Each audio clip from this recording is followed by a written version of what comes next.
आदाब, नमस्कार, सत श्री अकाल। मैं उस्मान सैफी। दोस्तों, किस्से कहानियाँ मैं हर बार लेके आता हूँ, लेकिन आज का किस्सा, आज की कहानी कुछ अलग है, जिसको सुनने के बाद शायद आपको भी लगेगा कि वाकई क्या इस समाज में ऐसे इस प्रवृत्ति के लोग भी रहते हैं। दरअसल ये कहानी है आगरा की। आगरा का एक चमड़ा व्यापारी होता है और उस चमड़ा व्यापारी की एक व्यक्ति से दुश्मनी हो जाती है, जो कि व्यापारिक दुश्मनी थी अच्छन से। वो उसकी लेता है सुपारी और सुपारी देता है उस इलाके के बहुत टॉप का बदमाश होता है, जिसका नाम था गुलाम नबी उर्फ टोंटा। टोंटा इसलिए बोलते थे क्योंकि उसका हाथ नहीं था एक, और बिना हाथ के भी वो किस तरह से पिस्टल चलाया करता था, वो भी अपना आप में एक बड़ी कहानी है। तो उसने उस अच्छन को गोली मारकर उसकी हत्या की, और हत्या करने के लिए 5 लाख रुपए की जो सुपारी थी वो तय कर दी जाती है। हत्या करता है, हत्या करने के बाद उसकी गर्दन को बिल्कुल अलग करता है, और अलग करने के बाद वो गुलाम नबी उर्फ टोंटा, उस टोंटे ने उसकी गर्दन को एक कनस्तर में रखा, जो कनस्तर तेल का बना होता है, और उसे लटकाता हुआ शहर में इधर से उधर घूम रहा है और चमड़ा व्यापारी के पास पहुंच जाता है। चमड़ा व्यापारी से कहता है कि देखो, मैंने तुम्हारा काम कर दिया है। जैसे ही चमड़ा व्यापारी ने ये बात सुनी, वो सीधा अपने घर में जाता है। 5 लाख रुपए की जो रकम तय थी उसको लाता है और उस टोटा यानी कि गुलाम नबी को दे देता है। कहता है कि देखो, तुमने मेरा काम किया है, अब तुम्हारा काम हो गया। तभी गुलाम नबी टोटा को लगता है कि ये तो बात कुछ सही नहीं रही। यानी कि 5 लाख रुपए तो है भैया इसकी सुपारी के, और 2 लाख रुपए जो गर्दन लेके आया हूं काट के, ये 2 लाख रुपए उसके, यानी कि मुझे 7 लाख रुपए चाहिए। और अभी तुमने ये पैसे नहीं दिए तो कनस्तर में जगह है, यानी कि तुम्हारी गर्दन काटकर इस कनस्तर में रख दी जाएगी। उस चमड़ा व्यापारी ने जैसे सुना तो उसकी भी रूह कांपने लगती है। वो अपनी जान बचाने के लिए अपने घर में जाता है, 2 लाख रुपए और लाता है और उस टोंटे के हाथ में दे देता है। आज कहानी दरअसल उसी टोंटा की है, जिसको गुलाम नबी के लोग नाम से जानते हैं।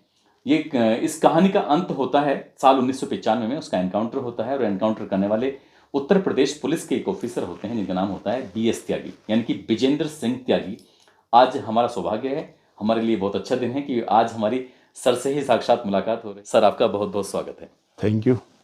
सर, एक तो छोटा सा परिचय कि आप कहाँ से हैं, कितने साल अपने उत्तर प्रदेश पुलिस में सेवा दी है, और अब फिलहाल क्या कर रहे हैं आप? मैं 1981-82 बैच का सब इंस्पेक्टर हूँ।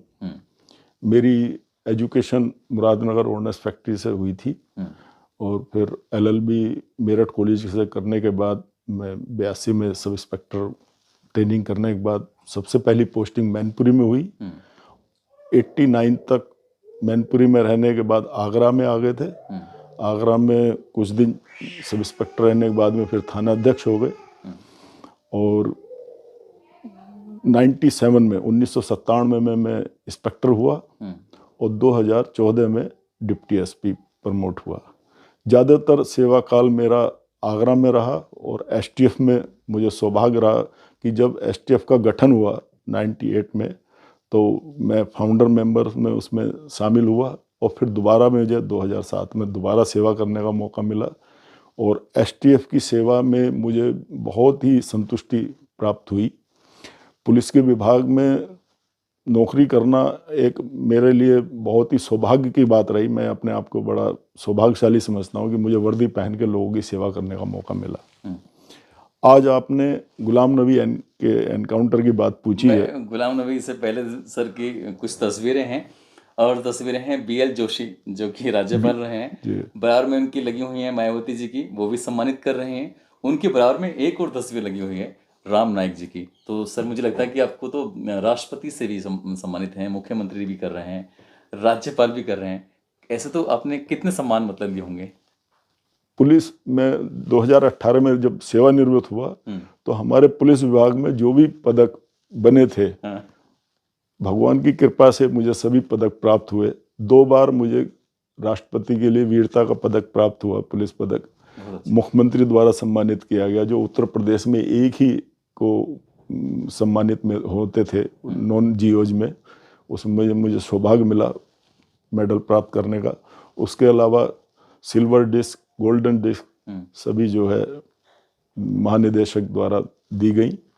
तो मैं अपने को सौभाग्यशाली समझता हूँ कि मुझे इसके अलावा जनता के जो प्यार मिला, जो जनता से सहयोग मिला, वो अविस्मरणीय। मुझे बहुत ही क्षेत्र के लोगों से, जनता से बहुत ही सम्मान प्राप्त हुआ। और आपसे मुलाकात करने का मुझे अवसर मिला, तो ये भी हमेशा मेरी यादों में रहेगा। Thank you. तो सर, ये क्या किस्सा था, कैसे कैसे आपकी मुलाकात हुई इस बदमाश से? हाँ, ये इसमें किस्सा 2 तरह से इंटरेस्टिंग है जी।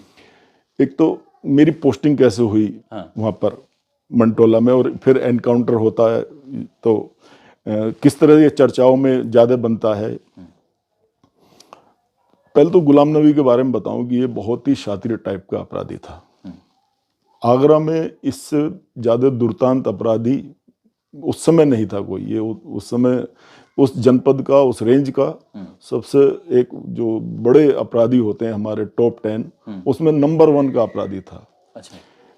इसके आतंक आप इस बात से समझिए कि इसको गिरफ्तारी के लिए श्री ए.के. जैन सर ने, ए.के. जैन सर उस समय एसएसपी आगरा थे, उन्होंने इसकी गिरफ्तारी के लिए 10 की टीम बनाई थी। उसमें 10 sub inspector, 10 constable, head constable, 10 motorcycle, 10 wireless set, 10 pistol, 10 Sten gun.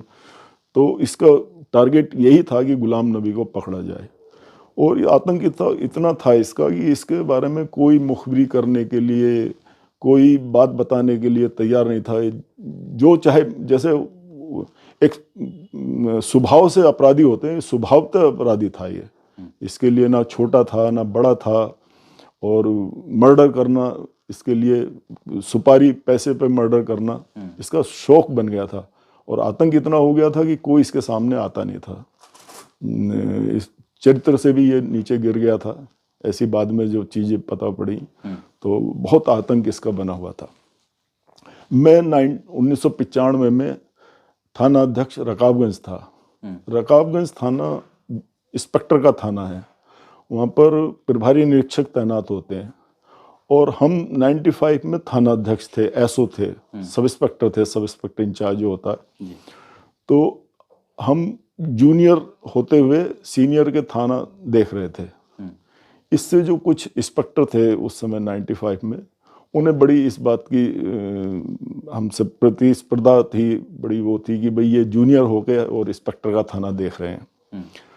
तो आईजी जोन थे हमारे पीडी रतूड़ी सर, कुछ लोग इंस्पेक्टर लोग उनसे जाके मिले और उनने जाके ये कहा कि साहब हम लोग इंस्पेक्टर हैं, हमें छोटे थाने दे रखे हैं, और जो थाना अध्यक्ष हैं, एक मैं था और एक एनके यादव थे। एनके यादव एसओ ताजगंज थे, मैं एसओ रकाबगंज था, कि ये लोग जो है बड़े थाने देख रहे हैं। तो उस पर पीडी रतूड़ी सर ने, हमारे डीआईजी थे श्री ब्रिजलाल, ब्रिजलाल साहब के बारे में पूरा उत्तर प्रदेश जानता है। बहुत ही दबंग, बहुत ईमानदार, बहुत कर्मठ। उन्होंने किताब लिखी है पुलिस की बारात। और मुझे मेरा सौभाग्य है कि मैं ऐसे कर्मठ और एक अच्छे और ईमानदार और दबंग अधिकारी के अधीनस्थ में काम किया, और उनका वरदहस्त मुझे मिला। मेरा यही सौभाग्य है कि मुझे उनके साथ काम करने का मौका मिला। और ऐसे ही एलपी मिश्रा जी थे। अच्छा। वो एसएसपी थे। एलपी मिश्रा जी हमारी प्रांतीय सेवा के पुलिस अधिकारी, बाद में प्रमोट होकर आईपीएस बने। और मतलब उनकी भी मिसालें लोग देते थे ईमानदारी की। अच्छा। और उसकी, हाँ। तो पीडी रतूड़ी सर ने ब्रिजलाल साहब को फ़ोन किया, तो उन्हें कहा कि भी आपके रेंज में ऐसा मुझे पता पड़ा है कि थाना अध्यक्ष जो है एसओ लगे हुए हैं, और आप क्या इन्हें देखिए क्यों लगा रखा है। तो ब्रिजलाल साहब चूँकि बहुत बेबाक अधिकारी रहे और ईमानदार अधिकारी रहे, तो उन्होंने पीडी रतूड़ी सर को कहा कि सर, किसको कहाँ लगाना है ये एसएसपी का कार्य है, ये मेरा कार्य नहीं है।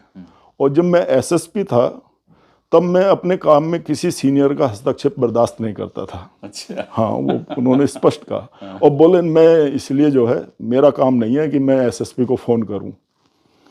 तो फिर आईजी साहब ने एसएसपी साहब को एक डीओ लेटर लिखा, और लिख के उसमें उनका स्पष्टीकरण मांगा, और कहा कि आपके, मुझे पता पड़ा है कि आपके जनपद में थाना अध्यक्ष इंस्पेक्टरों के थाने में लगे हुए हैं।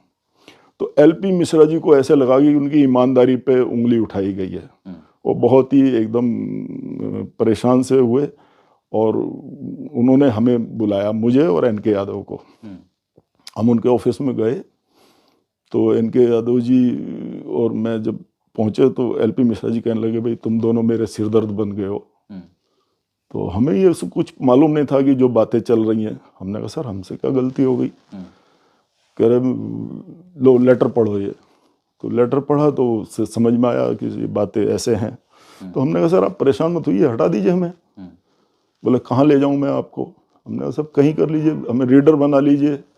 उसने कहा मुझे पीआरओ बना लीजिए। तो एलपी मिश्रा जी ने कहा नहीं, आप पीआरओ रीडर के लिए नहीं है, आप फील्ड के लोग हैं, मैं फील्ड में कहीं पोस्ट करूँगा, चले जाइएगा, छोटे थाने करना पड़ेगा। हमने कहा सब कोई समस्या नहीं, आप कर दीजिए। तो उन्होंने मुझे मंटोला थाना कर दिया। उसी दिन मैंने जाके मंटोला थाने का प्रभार ले लिया। मंटोला क्षेत्र का गुलाम नबी रहने वाला था। अच्छा। उसका आतंक तो चूंकि मैं शहर में ही था, और जब इस हारून का मर्डर किया था तो उस समय सांप्रदायिक तनाव फैला था। कैसे हुआ था सर हारून का मर्डर जो थोड़ा सा डिटेल में? हारून भी मंटोला क्षेत्र का था और बड़ा व्यापारी था। पुराने समय में उसका भी दबंग में नाम था, वो भी दबदबा था उसका। तो एक दिन इसका गुलाम नबी का और हारून के भांजे का कुछ विवाद हुआ, और उसने भांजे ने जाके हारून को बताया कि भाई गुलाम नबी ने आज मुझे ऐसे ऐसे कुछ उल्टा सीधा कहा है।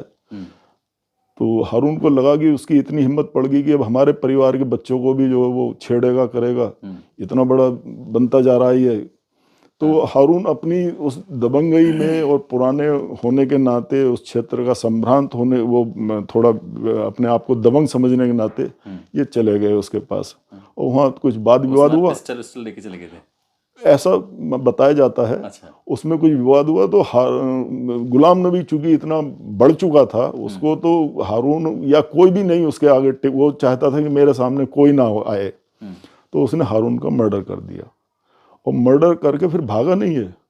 हारून की डेड बॉडी को उठाया और उठा के मोहल्ले में मतलब एक तरह से प्रदर्शन किया उसका। मैं आपकी बात रोकूंगा। यहाँ से हारून अपनी पिस्टल लेके घर से निकलते हैं, थोड़े बुजुर्ग तो थे ही, वो जाते हैं तो जहाँ पर ये अपने घर पर मौजूद होता है, यानी कि गुलाम नबी और उसका जो साथी था श्याम सिंह, वो घर में अंदर है। इन्होंने आवाज़ लगाई, जब आवाज़ लगाई तो अंदर से कुछ आवाज़ का रेस्पॉन्स नहीं आया, और रेस्पॉन्स इसलिए नहीं आया क्योंकि इनका जो भांजा था मुन्नी से कुछ पंगा तो हो ही चुका था। मुन्नी ने आके बताया भांजी ने, तब दरवाज़ा खुलता नहीं है, तब वो पूरी ताकत से लात मारते हैं दरवाजे में। फिल्मी स्टाइल में दरवाज़ा खुलता है, और जो खुलने के बाद जब अंदर जाते हैं तो जाने के बाद वो एक संवाद होता है कि तुम्हारी हिम्मत कैसे हुई, तुम हमारे भांजे पर हाथ डालोगे। अब जब भांजे पर हाथ डालने वाली बात आती है, तभी उधर से जो उनका साथी होता है श्याम सिंह ना, श्याम सिंधी ने कुछ आप देखा ना ताप देखा, तुरंत ही गोली चला दी। यानी कि जो हारून थे, जो पूरे शहर में अपना एक व्यापारिक दृष्टि से भी और पुराने दबंग भी थे, सुने कि शायद वो भी अपना क्रिमिनल ही थे, तो उन्होंने अपना कुछ इससे पहले बात बनती, श्याम सिंधी ने गोली मार के हत्या कर दी। हत्या तक तो बात सही थी, लेकिन यहाँ से जो आगे करते हैं, उनकी डेड बॉडी को कंधे पर डालकर पूरे जो मोहल्ला होता है उसमें घुमाते हैं, और उसमें घुमाने के बाद वो अपने एक वर्चस्व कायम कर रहे थे कि जो शहर का मजबूत व्यक्ति है, जब हम उसके साथ ऐसा कर सकते हैं तो हम किसी के साथ भी ऐसा कर सकते हैं। वो यहीं पर भी नहीं थमे। दो मोहल्ले को जोड़ने वाली एक रेलवे लाइन होती है, उस रेलवे लाइन पे भी उसे लेके जाते हैं, और दूसरी तरफ जाटव समाज रहता है, ताकि उन जाटव समाज में एक पूरे शहर में ये मैसेज फैल जाए कि देखो इन्होंने इनकी हत्या की है, यानी कि शहर दंगे हो जाए, शायद इसी वजह से जी। और हुआ भी यही। अच्छा। हुआ भी यही कि जब वहाँ ये भागा, जो जाटव समाज के लोग थे, उन्होंने हल्ला मचाया, तो इसने उन पर फायरिंग की। उसमें एक दो आदमी इंजर्ड हो गए, और उससे सांप्रदायिक तनाव फैल गया था। तो जब मैं आया तो मुझे गुलाम नबी के बारे में मैं सुनता तो था ही। मैंने अपने स्टाफ से मीटिंग की, हमने कहा कौन कहाँ किसने क्या घर देखा ये करके, और हमने इनके घरों पे दबिश देनी शुरू, न तलाश करना शुरू किया। दबिश भी रह गया सर, डकैती वाला मामला था ये। जब महाभारत सीरियल आता था तो इसने महाभारत सीरियल के टाइम में एक टेलर का बड़ा परिवार था, प्रतिष्ठित परिवार, ईगा टेलर वाले, उनके घर में जिस समय महाभारत सीरियल, चूंकि उस समय एकदम काफी सन्नाटा हो जाता था, उनके घर में जाके इसने डकैती डाली थी दिन में। और पकड़ा इसलिए गया कि ये अपना हाथ, जो कि इसकी 4 उंगलियां नहीं थी, ये जेब में दिए हुए था। अच्छा।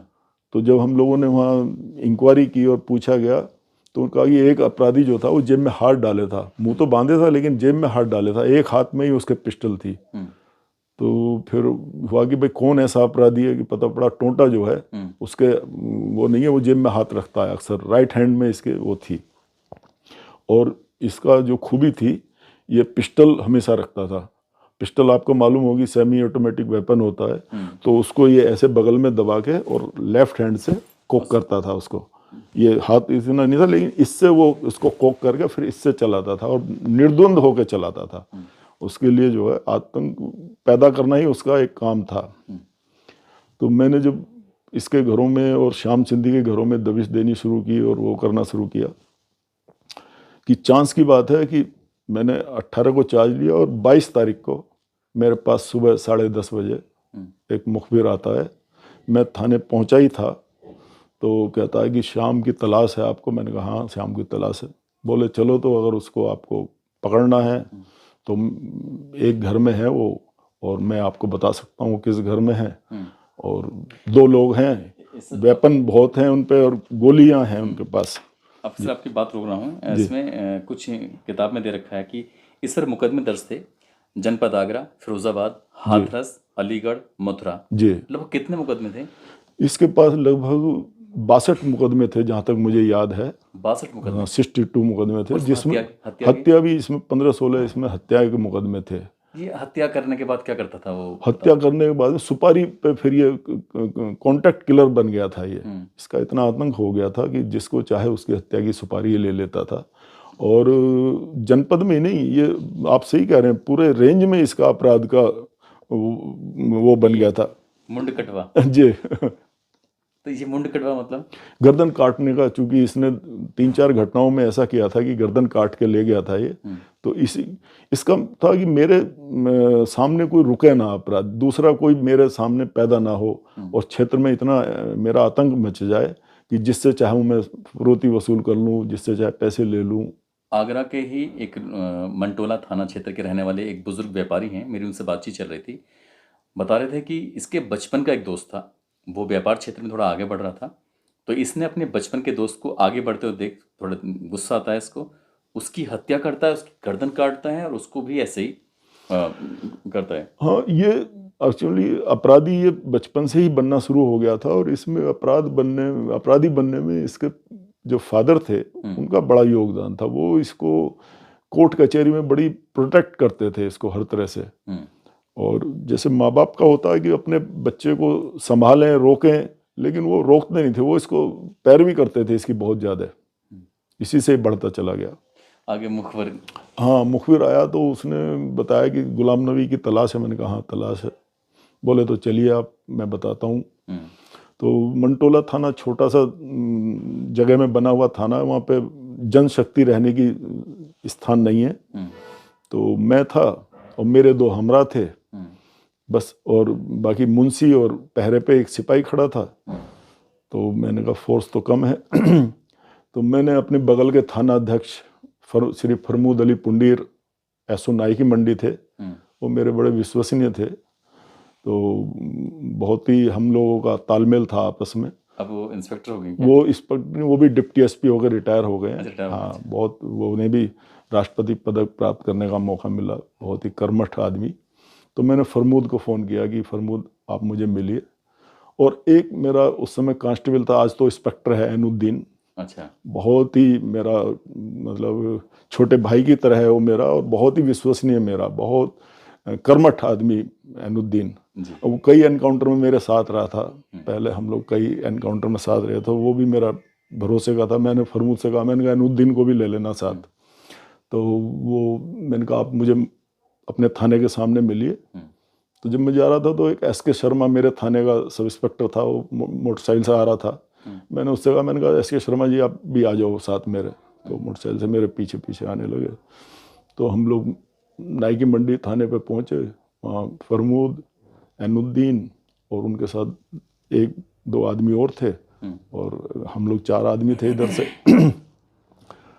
तो मैंने मुखबिर से कहा, मैंने कहा कहाँ हैं आप? वो किस घर में? बोले वो गली में है घर। मैंने कहा मुझे घर दिखाओ जाके, मैं घर देख के आता हूँ। और फरमूद से मैंने कहा कि आप पुलिस लाइन से जाके स्टेन गन ले आइएगा, क्योंकि हमारा ये था कि हम जाएं तो पूरी पावर के साथ जाएं, और आज जो है इसको हम गिरफ्तार करेंगे। वैसे भी 10 का दम था। हाँ नहीं, निश्चित रूप से ये तय था कि भाई चूंकि वो जाएंगे तो निश्चित फायर करेगा, वो मानेगा तो है नहीं। नहीं जैन साहब ने 10 का बनाया था, हाँ वो बना हुआ था पहले लेकिन वो जब वक्त आया तो वो नहीं था। नहीं वो नहीं था उस समय। तो वो फरमूद जी को मैंने भेजा स्टैंड लेने के लिए। उस दिन देश प्रदेश फिल्म की शूटिंग चल रही थी आगरा में, और शाहरुख खान जी और काजोल, वो जो महिमा चौधरी जी, ये कहीं जा रहे थे तो बिचपुरी कॉलेज के सामने कुछ लड़कों से विवाद हो गया, उसमें पुलिस गई तो पुलिस से झंझट होना शुरू हो गया। बहरहाल जब ये पहुंचे तो वो वायरलेस उसका चल रहा था बिचपुरी कॉलेज पे झंझट का। तो आरआई साहब ने कहा कि भाई अभी आपको टाइम लगेगा स्टैंड देने में, पहले वहाँ जो झंझट हो रहा है स्टूडेंट्स का और पुलिस का, मैं पहले उसमें फोर्स रवाना कर रहा हूँ। तो फरमूद ने मुझे फ़ोन करके कहा कि सर स्टैंड मिलने में टाइम लग रहा। मैंने कहा आप आ जाओ, फिर ऐसा ना हो कि ये निकल जाए अपराधी भी। हाँ तो मैंने कहा हम लोग चलो, अपने जो असला हमारे पास पिस्टलें थी, रिवॉल्वर थी और 303 की राइफलें थी, हमने कहा हम इन्हीं से कवर कर लेंगे। जो मुखबिर ने बताया था कि साहब उसके पास भी जो है वेपन हैं, अच्छे वेपन हैं और कारतूस बहुत सारे हैं, इतने सारे, उसने इशारा हाथ से बताया इतने कारतूस हैं उसके पास। तो हमने कहा चलो। तो अब ये तय हुआ कि भाई हम लोग 4 लोग अंदर जाएंगे, तो जिसमें मैं, फरमूद, एनुद्दीन और एसके शर्मा जी, और जो हमारे साथ कांस्टेबल थे उन्हें राइफल से थे, उन्हें हमने छत पे लगा दिया। हमने कहा आप लोग पीछे से छतों को कवर कर लो, आगे अगर बाय द वे नीचे से वो भागेगा तो सामने तो हम ही रहेंगे गेट पे, तो हम कवर करेंगे, पकड़ेंगे, और अगर छत पे जाता तो आप कवर करना।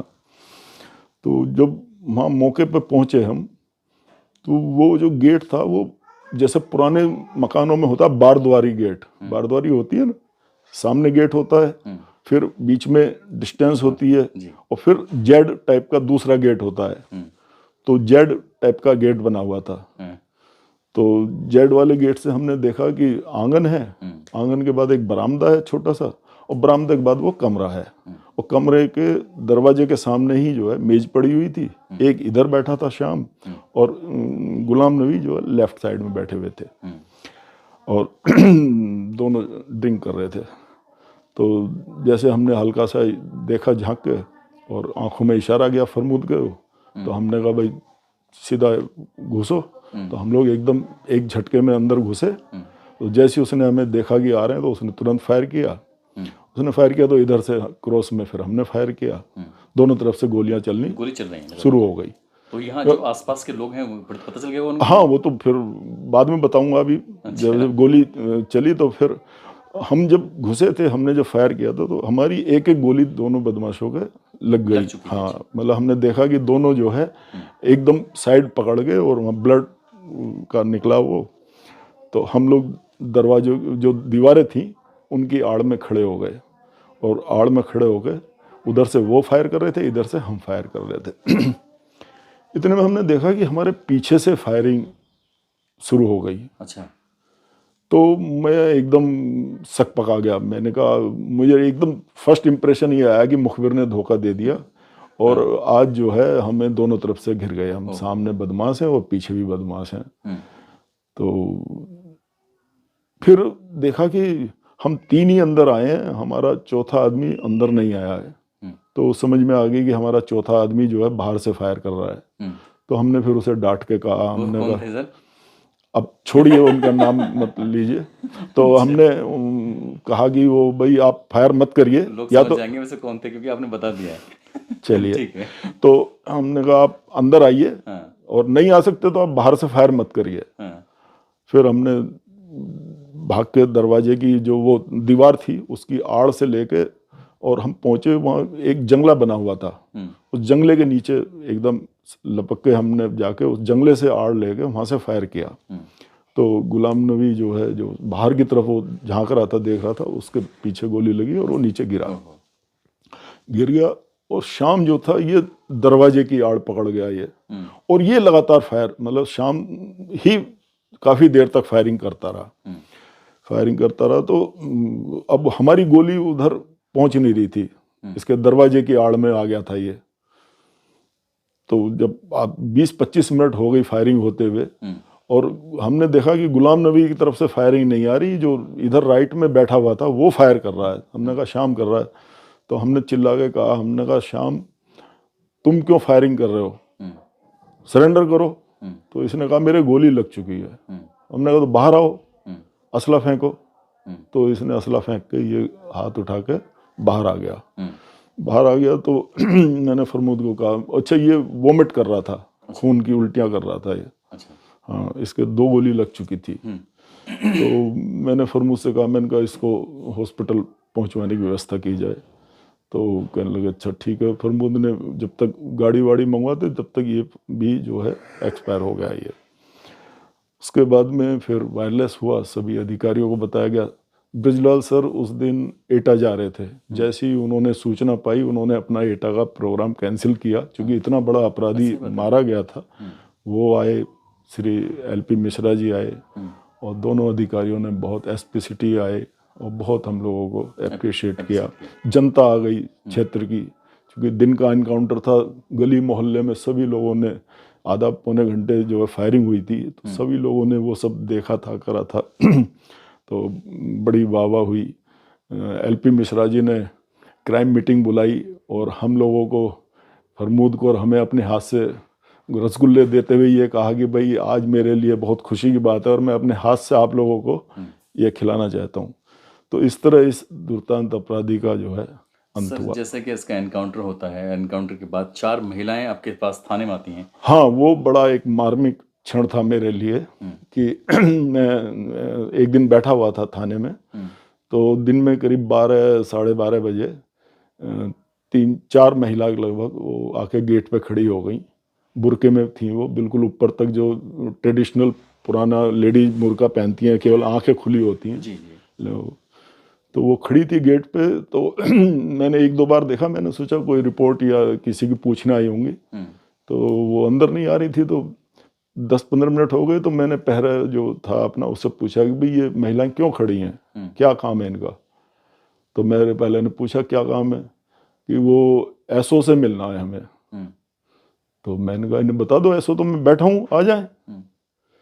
तो उन्हें कहा उसने, पहरे वाले ने, कि मिल लो। तो संकोच कर रही थी।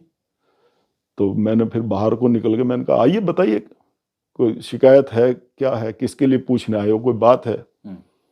तो वो फिर बहुत ही संकोच में अंदर आ गई और आके फिर उन्होंने, महिलाओं ने मेरे सिर पे हाथ फेरा ऐसे ऐसे करके। तो मैंने कहा बताइए।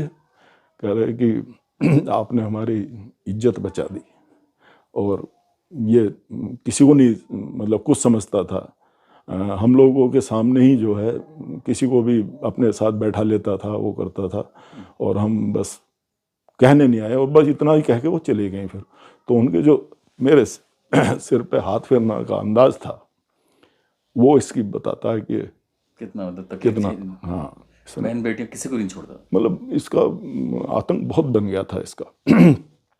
और मज़ेदार किस्सा जो बात रह गई कि 22 को एनकाउंटर हुआ। 28 तारीख को स्टेनो बाबू ने हमसे पूछा कि भाई आप कहाँ हो। तो हमने कहा हम चिम्मन चौराहे पे हैं। वहाँ चिम्मन चौराहा एक मशहूर जगह है, चिम्मनपुड़ी वाला। तो बोले कि आप जाइए रकाबगंज का चार्ज लीजिए। हमने कहा अरे बाबू जी अब रकाबगंज दोबारा नहीं जाएंगे हम, पहले ही वहाँ इंस्पेक्टर और SO वाली बात हुई है, तो अब हम इंस्पेक्टर के थाने में नहीं जाएंगे। कह रहा नहीं सर वो तो जाना पड़ेगा। हमने कहा क्यों जाना पड़ेगा, कि साहब वो चुनाव आयोग का निर्देश है। हमने कहा चुनाव आयोग इसमें बीच में कहाँ आ गया। तो हुआ ये था कि 12 तारीख को स्नात MLC की जो चुनाव होते हैं उसकी अधिसूचना जारी हो चुकी थी, और जब हमारा ट्रांसफ़र हुआ 18 को, उस पर किसी ने ध्यान नहीं दिया। वो फिर चुनाव आयोग के निर्देश आए कि 12 तारीख अधिसूचना जारी होने के बाद में जो भी आदेश निर्देश हुए हैं ट्रांसफ़र पोस्टिंग के, वो सब निरस्त किए जाते हैं। तो उसके तहत हमें 28 तारीख को वापस फिर रकाबगंज का थाना अध्यक्ष का चार्ज लेना पड़ा। लेकिन सभी क्षेत्र में चर्चा इस तरह हुई कि साहब BS त्यागी को तो गुलाम नबी का एनकाउंटर के लिए भेजा गया था, और वो एनकाउंटर करके वापस फिर रकाबगंज, वो इत्तेफाक था, वो बाय द बिल्कुल कोई प्लानिंग नहीं थी। नहीं कोई भी प्लानिंग नहीं थी।